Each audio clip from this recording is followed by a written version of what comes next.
Hey guys, it's Rick. It is September now. Man, how the months have flown by this year.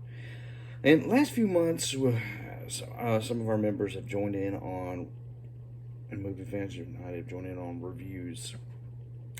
But the next couple months, we're going to try something different. This month is we celebrate the first ever National Silent Movie Day, which is on September 29th. And I think that's a very unique thing. I like silent movies. I have a very good stack of them, which I'm going to show here in a minute.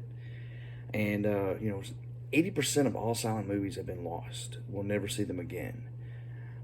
So I think it's very important that we recognize these great films that without them, we wouldn't have what we have today.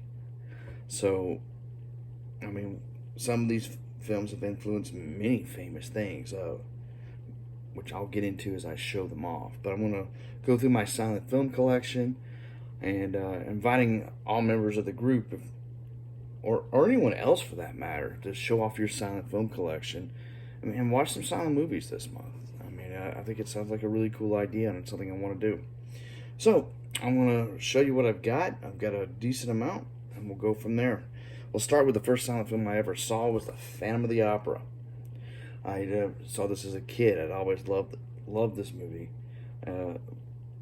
with Lon Chaney Sr. Just an excellent horror film. In fact, horror was my entry into silent films, and then I started spreading out into some other stuff, as you'll see. The Cabinet of Dr. Caligari, which the first time I saw it was so beat up it was almost unwatchable. This is a fantastic version of the film and incredibly important in horror history.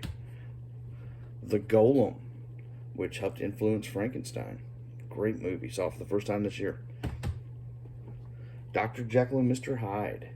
One of many versions. And this isn't even the first silent version. There were many before that.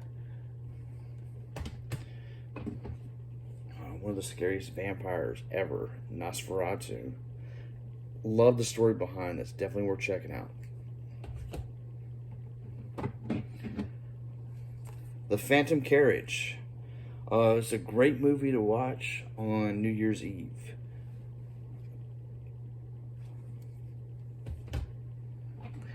The Lost World. Sir Arthur Conan Doyle's Lost World. This was some really great special effects with the dinosaurs in it. And it's also where Spielberg got the name for his own dinosaur film. Alright. Now this film, I actually have two versions of it. I have the complete Metropolis. I got to see this in the theater when it was re-released. And this was... Every science fiction film known to man owes itself to Metropolis. Fantastic film. And I also have the Giorgio Moroder version of Metropolis, which is a shorter version of Metropolis, but you've got a rock soundtrack to it. People like Queen and others playing music to this movie. Makes it very unique, and I really enjoy that.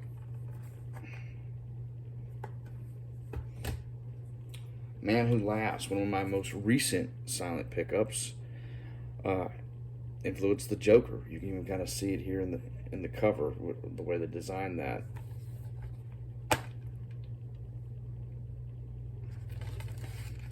But hindsight 2020, I am more of a fan of this original poster art. Let me show you this. I love it when they do this.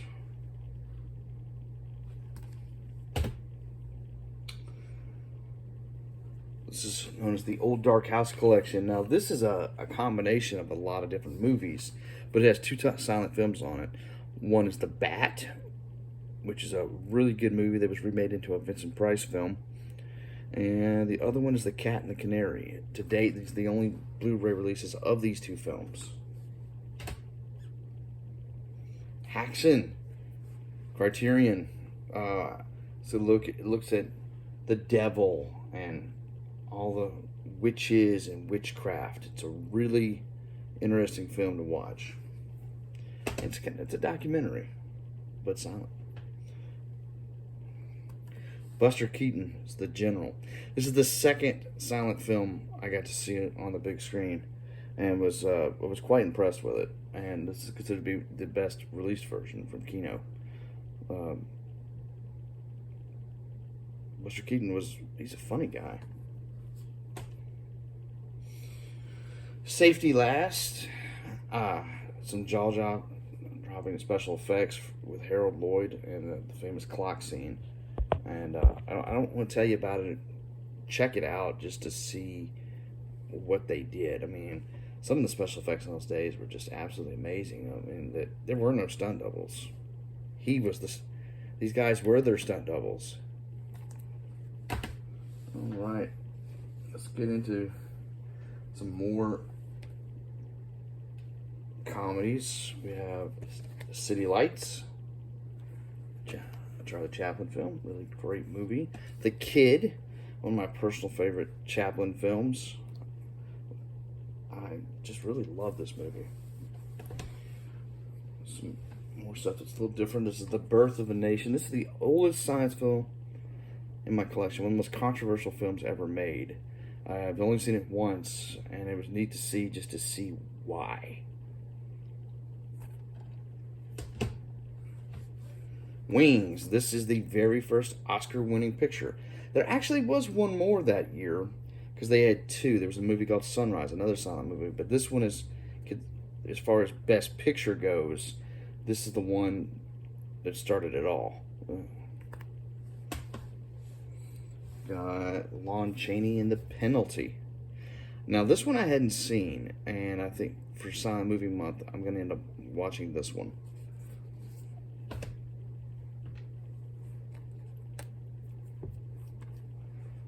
The Gold Rush. Another Chaplin film. I found it to be quite enjoyable. Even my daughter watched this with me, and she enjoyed it. The Circus, another Chaplin film that I just absolutely enjoyed. Now, these next few films are kind of are a hybrid, silent with talking. So we start with the one that started it all, with The Jazz Singer, which is a silent film, but all the musical numbers in it you hear, and that was the first time we'd actually hear sound on film. Beyond, like, there was a movie, and I cannot think the name of it, that did, like, sound effects that we heard. Vampire, which was Carl Theodor Dreyer's first foray into sound. You do hear talking, but a majority of the film is silent as well. It's kind of, again, those hybrids.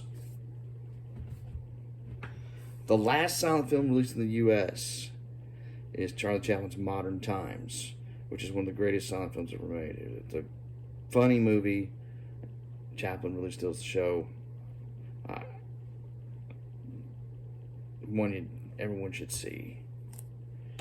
All right, we go into the 70s, and Mel Brooks actually made a silent film called Silent Movie. And there's only one spoken word in the whole movie, and I won't ruin that for you. And last but certainly not least, The Artist. Artist is a modern-made silent film, and it pulls it off miraculously. And I love how because the story focuses on how the jazz singer changed things for the silent stars. And if you haven't seen this, you definitely should. It's a great movie. It won Best Picture. So I think that's incredible that a silent film could come out and make such an impact. So definitely one of the best things, one of the best films you'll see. I saw this for the first time back in January, fell in love with it, found it cheap, and bought it. All right, well, that's my silent film collection. I'd love to see any silent films you guys have. And I would encourage you to, this month, try to watch some silent movies if you can. It's if you've never seen some, hopefully I showed something that you would enjoy watching. And as always, go watch a movie. But this time, watch a silent movie.